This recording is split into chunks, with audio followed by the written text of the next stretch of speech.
Chào anh em, Sub Game đã quay trở lại rồi đây. Anh em thân mến, cùng với sự ra đời của công nghệ, những tựa game PC đồ họa xịn hết nước chấm cũng ra đời ngày càng nhiều. Nhưng theo đó, cấu hình game yêu cầu cũng rất cao, như phải chip i7, i9, các đồ họa thì phải 3080, 4090 trở lên thì mới chơi được. Và tất nhiên là không phải game thủ nào cũng có điều kiện để sở hữu dàn PC đủ chiến.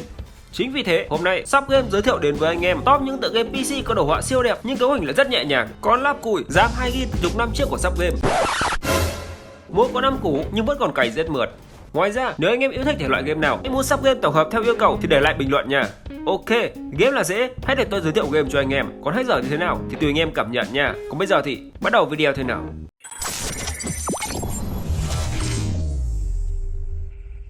Đầu tiên là cái tên Assassin's Creed Rogue, một trong những tựa game offline được rất nhiều game thủ đánh giá cực cao. Bước vào thế giới của Assassin's Creed, anh em sẽ không chỉ trải nghiệm những trận chiến kịch tính mà còn có thể nhìn thấy được sự hỗn loạn giữa bạo lực của chiến tranh Pháp và Ấn Độ vào thế kỷ 18 ở Bắc Mỹ. Trong game, anh em sẽ vào vai nhân vật Shay Patrick Cormac, một thành viên trẻ dũng cảm của Brotherhood of Assassin, trải qua một sự biến đổi đen tối sẽ mãi mãi định hình lại tương lai của các thuộc địa Mỹ. Tuy chỉ có một nhân vật để lựa chọn, nhưng anh em hoàn toàn có thể chủ động quyết định lối chơi của riêng mình. Với mặt đồ họa thì phải nói trải nghiệm hình ảnh ở trên Assassin's Creed Rogue trên cả tuyệt vời. Cảnh quan được xây dựng một cách chi tiết, đầu tư tỉ mỉ, trau chuốt cực kỳ kỹ lưỡng với một tựa game ra mắt cách đây đã 8 năm với yêu cầu cấu hình không quá cao. Nói chung, khi tham gia vào Assassin's Creed Rogue, anh em sẽ được trải nghiệm chương đen tối nhất của loạt phim Assassin's Creed. Hãy tuân theo tín ngưỡng của riêng mình và bắt đầu cuộc hành trình thường xuyên qua thành phố New York, thung lũng sông hoang dã và xa đến vùng nước lạnh băng giá của Bắc Đại Tây Dương để đuổi theo mục tiêu cuối cùng của bạn, hạ gục đối thủ mãi mãi. Nếu là một người chơi yêu thích thể loại hành động bắn súng sinh tồn thì không thể bỏ qua cái tên Far Cry 3. Tiếp nối thành công của Far Cry 2 thì tựa game Far Cry 3 mở ra một thế giới góc nhìn thứ nhất, sẽ không còn thấy đồ họa là sự khô nóng như Far Cry mà thay vào đó là bờ biển trải dài, những rừng cây tươi tốt. Bối cảnh của Far Cry 3 diễn ra trên một hòn đảo trù phú nằm ở phía nam của Thái Bình Dương. Anh em sẽ nhập vai thành nhân vật Jason Brody để thực hiện các nhiệm vụ để chiến đấu chống lại những tên cướp biển. Đồ họa 3D của Far Cry 3 với những cảnh vật rừng núi, sông suối đều được làm khá chi tiết, mang đến cảm giác thực tế nhất. Ngoài ra, anh em cũng có thể nghe thấy tiếng chim, tiếng rừng cây khi trải nghiệm game. Game mang đến sự chân thật và cảm giác phiêu lưu kịch tính.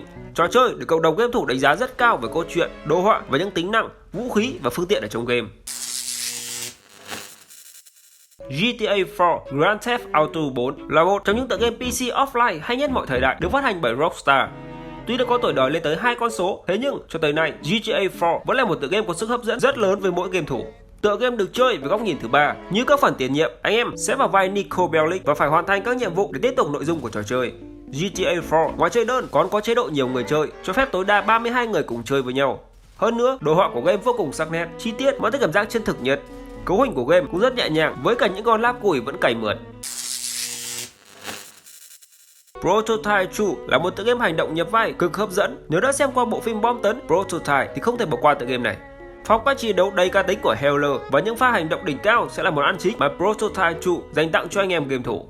Đồ họa của Prototype 2 thay vì sử dụng những gam màu tối hay một vài màu làm chủ đạo thì ở trong phiên bản này, số lượng màu sắc được sử dụng mở rộng hơn rất nhiều, mang đến cảm giác tươi mới cũng như tăng độ thú vị và vẻ đẹp của bối cảnh. Điểm nhấn lớn nhất ở phần hiệu ứng, khi trò chơi có cho mình những hiệu ứng âm thanh thực sự bắt tai, những hình ảnh hút mắt, những trận chiến đầy kịch tính với hiệu ứng sống động giúp cho người chơi có được những trải nghiệm chi tiết nhất, hấp dẫn và gay cấn không thể rời mắt. Nhìn chung, Prototype 2 là một tựa game hành động nhập vai xứng đáng xếp vào hàng siêu phẩm. Prototype 2 là một cải tiến lớn so với phiên bản đầu tiên và chắc chắn đó là một tựa game đáng để trải nghiệm rồi.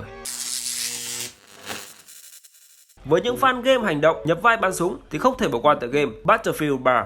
Battlefield 3 là một tựa game bắn súng góc nhìn thứ nhất được phát triển bởi DICE và phát hành bởi Electronic Arts. Gameplay của Battlefield 3 pha trộn giữa yếu tố bắn súng và chiến thuật. Trong vai một người lính đánh thuê, anh em sẽ tham gia vào nhiệm vụ chiến đấu trong nhiều môi trường khác nhau, từ thành phố đến sa mạc hay rừng rậm. Ngoài ra, tựa game còn được đánh giá rất cao về hình ảnh với đồ họa đẹp mắt và chi tiết. Hơn nữa, cấu hình game cũng nhẹ nhàng, phù hợp với nhiều loại máy. Dead Island là một tựa game nhập vai hành động kinh dị sinh tồn ra mắt vào năm 2011 do Techland phát triển và Deep Silver phát hành cho Microsoft Windows, Linux, OS X, PlayStation 3 và Xbox 360. Dead Island diễn ra vào tháng 7 năm 2006 trên hòn đảo Bernoy, một điểm nghỉ dưỡng nhiệt đới tươi tốt nằm ngoài khơi của bờ biển phía đông của Papua New Guinea, ngay phía bắc Australia. Đồ họa của Dead Island khá xuất sắc. Nhà phát triển đã rất thành công trong việc thiết kế hòn đảo Bernoy xinh đẹp lung linh rồi bỗng chốc hoang tàn với sự điên cuồng của lũ zombie khát máu. Không những vậy, hiệu ứng hoàng hôn, mưa cũng được làm y như thật, làm cho game thủ có cảm giác thật như cuộc sống. Nếu không thử qua thì anh em không thể biết Dead Island hay đến cỡ nào. Thật vậy, trò chơi đã đạt được thành công ngoài sức mong đợi của đội ngũ phát triển. Anh em hãy chơi thử trò chơi này và tìm cách sống sót rời khỏi hòn đảo đầy chết chóc Banoi này nha. Được phát triển và phát hành bởi Media City Game, Alice Beyond Wonderland là tựa game phiêu lưu mạo hiểm thú vị tái hiện lại cuộc hành trình khám phá thế giới Wonderland của Alice. Sở hữu đồ họa ấn tượng, game dễ dàng tái hiện lại những khu rừng cổ tích cũng như các nhân vật nổi tiếng ở trong Alice in Wonderland. Điểm thú vị của game nằm ở chỗ game thủ có thể khám phá và giải quyết những bí ẩn phi thường từ xứ sở thần tiên đáng kinh ngạc. Nhìn chung, Alice Beyond Wonderland là một tựa game gọn nhẹ và đơn giản, nhưng ẩn chứa đằng sau lại là những câu chuyện mang tính liên kết cực cao. Và nếu bạn là một game thủ yêu thích thuyết âm mưu cũng như những điều huyền bí thì đây là một cực phẩm khó lòng bỏ qua. Khi nhắc tới một tượng đài game kinh dị hàng đầu trên toàn cầu thì nhiều người sẽ nghĩ ngay đến Resident Evil. Cái tên này không chỉ có game mà còn sở hữu hẳn một series truyện và phim nên anh em có thể hiểu được độ hot của nó như thế nào. Resident Evil 5 là phần game thứ 5 thuộc series Resident Evil đình đám. Tuy nhiên, trong phần chơi lần này, anh em sẽ rời nước Mỹ vốn quen thuộc trong 4 phần chơi trước cùng đồng hành đến một quốc gia châu Phi xa xôi để điều tra và ngăn chặn những hoạt động mua bán virus đầy nguy hiểm đang diễn ra tại nơi này. Điểm thú vị của Resident Evil 5 là anh em sẽ không phải chiến đấu một mình đơn độc, bởi nhân vật còn lại dù không được lựa chọn vẫn sẽ xuất hiện ở trong trò chơi và theo chân anh em như một người đồng đội cực tuyệt vời. Đồ họa của Resident Evil 5 phải nói là số 1. Ngoài ra, hiệu ứng hình ảnh cũng vô cùng đẹp mắt, mang đến cho người chơi những cảm xúc chi tiết, chân thật và thăng hoa nhất trong suốt cuộc hành trình trải nghiệm của mình. Resident Evil 5 thực sự là trò chơi mà những tín đồ của dòng game hành động nhập vai không nên bỏ qua.